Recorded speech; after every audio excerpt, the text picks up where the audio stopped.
this episode, we're going to have a look at creating a chat application using the latest Rails 7 and ES build and the CSS bundling.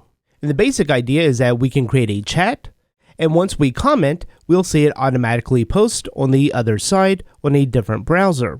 The user can respond, and that message would then get broadcasted. And the nice thing about this is that we're also going to build in support for images. So if we paste an image and we comment it, we'll see it broadcasted on both sides as well.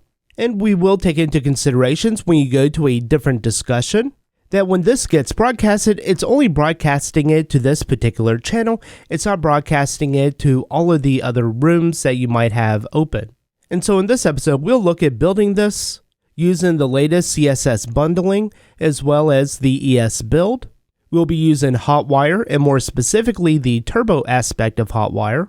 And we'll also look at some of the few nuances when we introduce action text into this application, just some of the issues I found that it had with CSS bundling and the workarounds for it.